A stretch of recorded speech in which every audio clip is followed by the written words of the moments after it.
A lot of this isn't going to make sense to you, and I'm sorry about that. I'm just going to start at the beginning, with the house.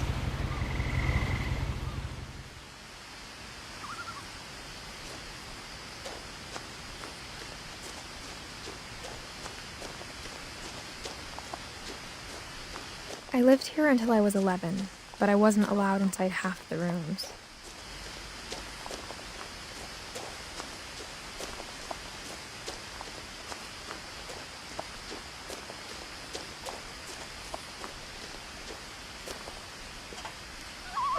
Inside the mailbox were bills from 7 years ago, marked urgent, open immediately.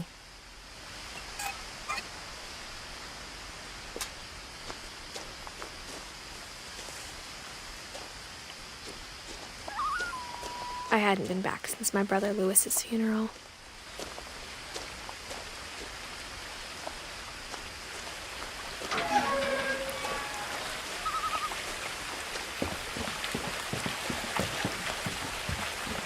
In her will, my mother left me a key, but didn't tell me what it unlocked.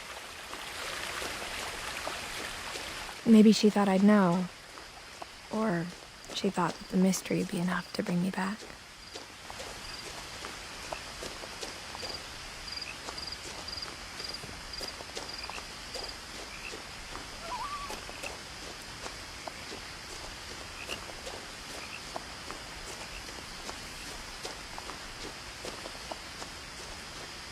No one had driven this way in a long time, but I saw a few hoof prints.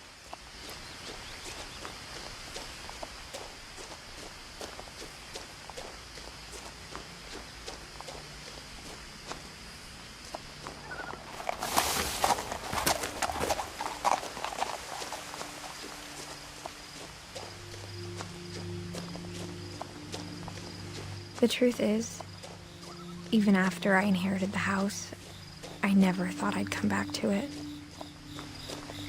But now I had questions about my family that only the house knew the answers to.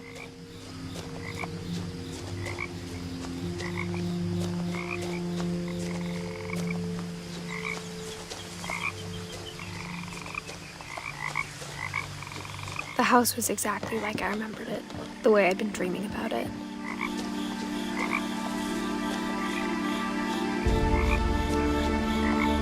As a child, the house made me uncomfortable in a way I couldn't put into words.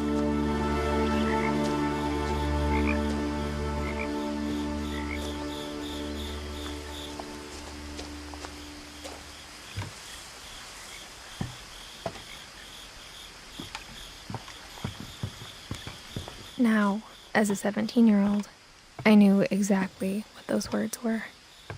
I was afraid of the house.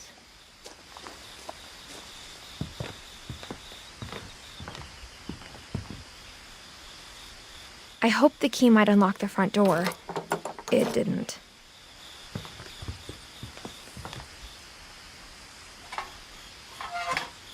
Looking in, I felt like the house itself had been waiting for me.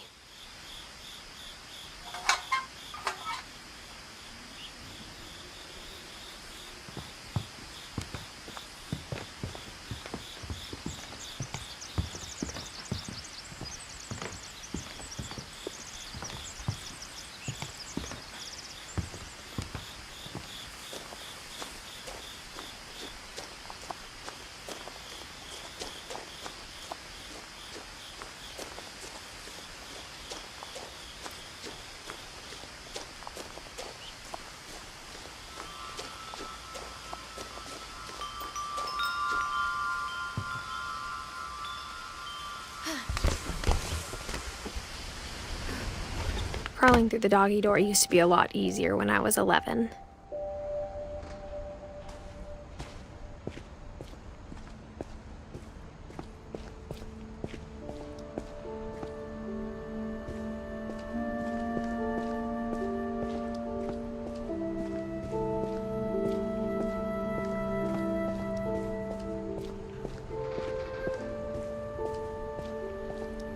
For the first time in years,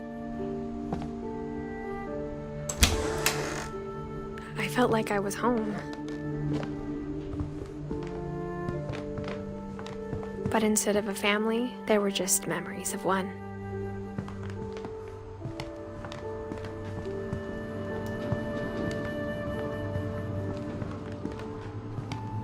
Like how after Louis started working at the cannery, we all got sick of eating salmon. Except our cat, Molly.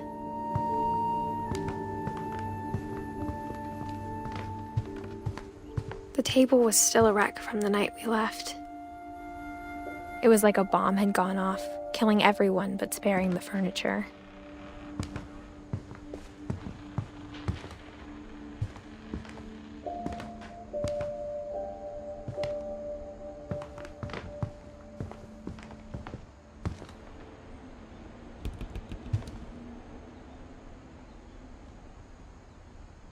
My mom was the only one of us who could imagine Great-Grandma Edie living in a nursing home.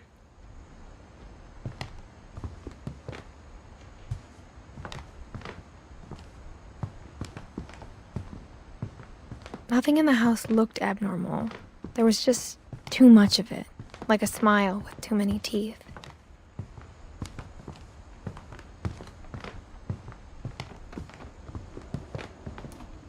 Even the fireplace had a story. Edie told me the bricks came from the original house, after it sank.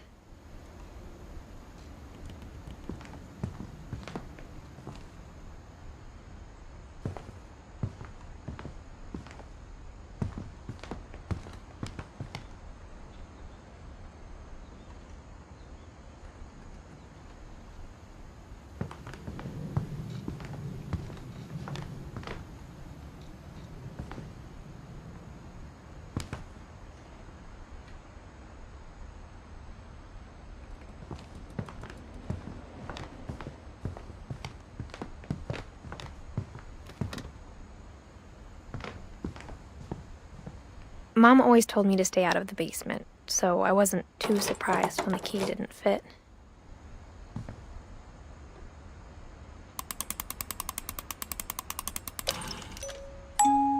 Great-Grandpa Sven built a music box for Barbara, along with the rest of the house.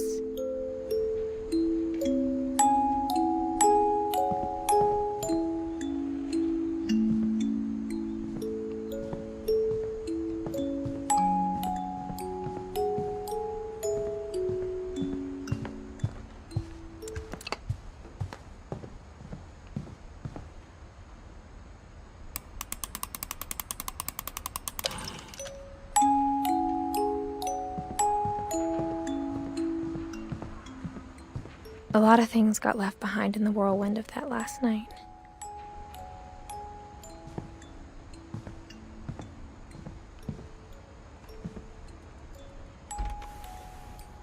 Edie told me once that every Finch who ever lived is buried somewhere in the library.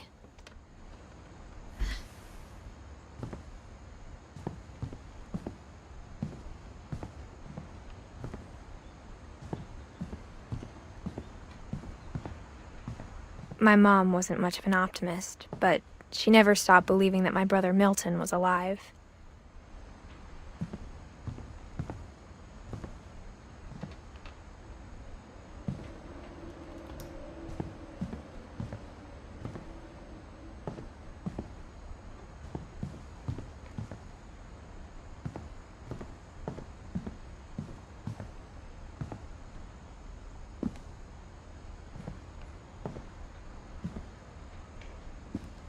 After Milton disappeared, Mom sealed up all the bedrooms. Then Edie retaliated and drilled peepholes.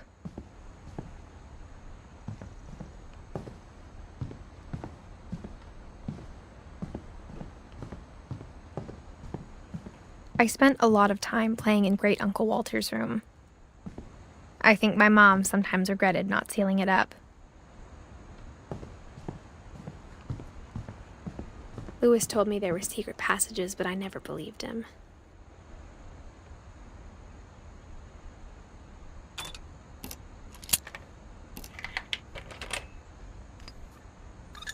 Turns out, my mom was really good at keeping secrets. Now it was time to find out what my mom had been afraid of.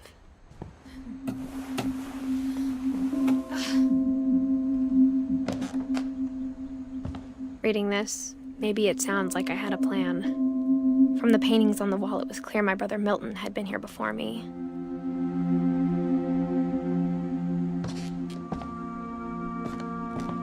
But I had no idea what was behind that door.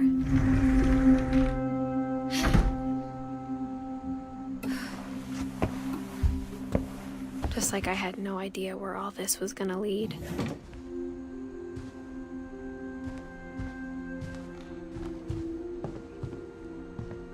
I grew up looking at Molly's room through the peephole. Molly's gerbil had a tiny bedroom with its own even tinier gerbil cage. Being inside for the first time, I felt like I'd stepped behind a painting.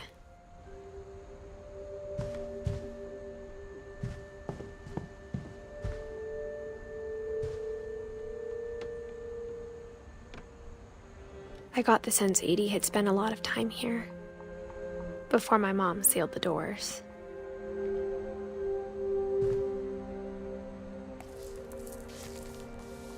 December 13th, 1947. Dear Diary, I'll be gone soon, but I wanted to tell somebody about what's gonna happen. It started when Mom sent me to bed without dinner.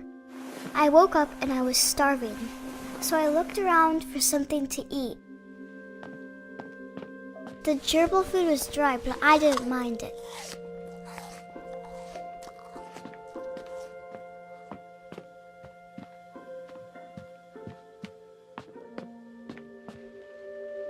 My Halloween candy was all gone.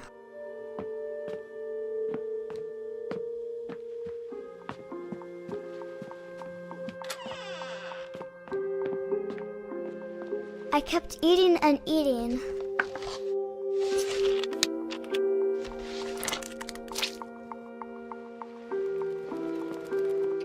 Then I heard chirping outside my window. It was a barn swallow going back to her nest. I reached out for her.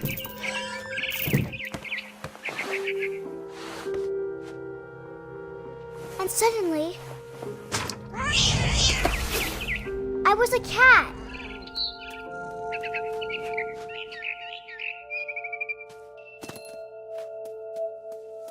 I tried to be quiet, but the bird was really scared.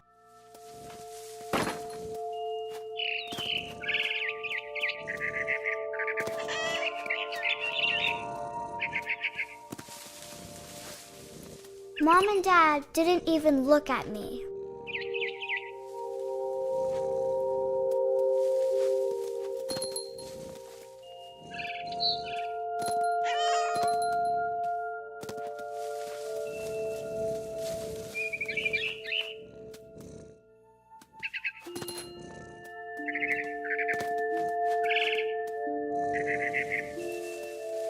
I jumped and I almost got her.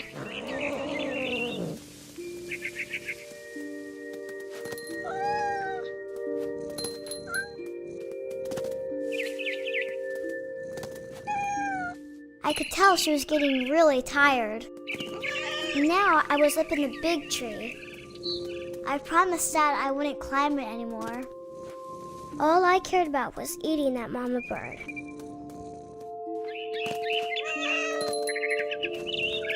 I gobbled her up. And suddenly, I was an owl. First, all I heard was the wind. Then I heard little teeth nibbling in the grass.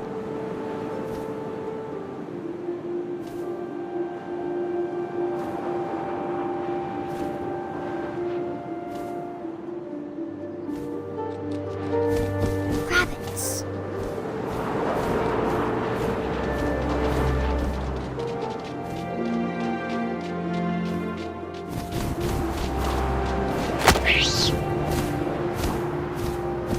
I imagined his face looking up and seeing mine through my talons.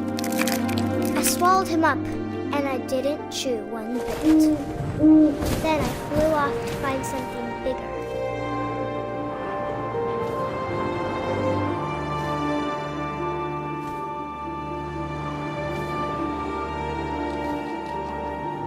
a mama rabbit.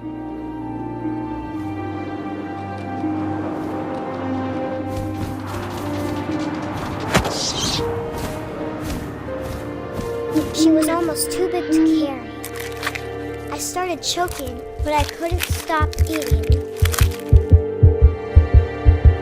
And suddenly, I was a shark.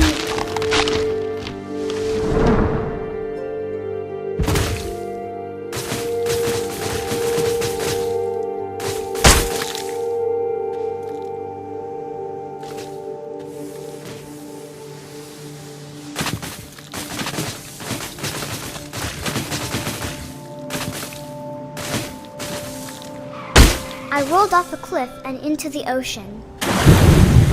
Now, I was hungrier than ever.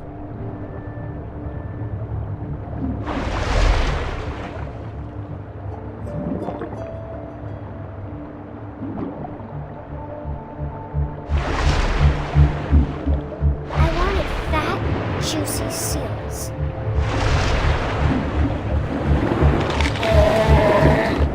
I tore off her flipper. It tasted really good.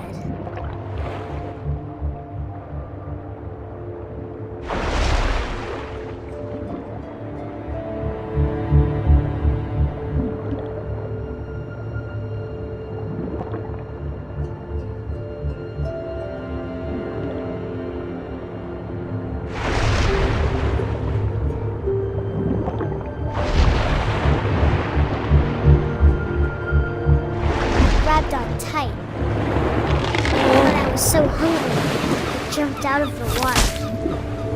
When I opened my eyes, everything had changed.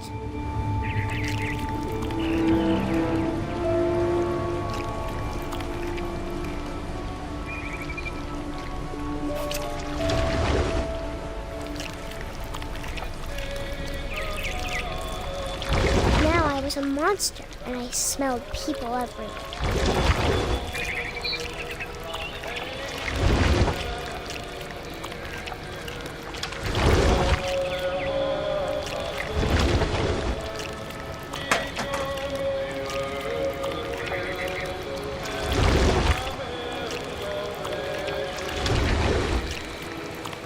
I was big, and I moved real quiet.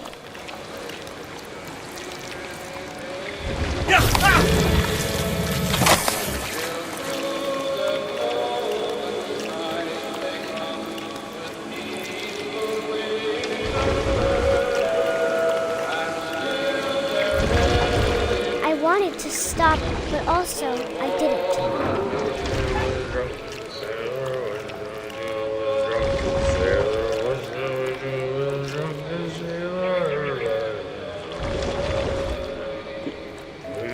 Belly was rusty. His belly was rusty. His belly was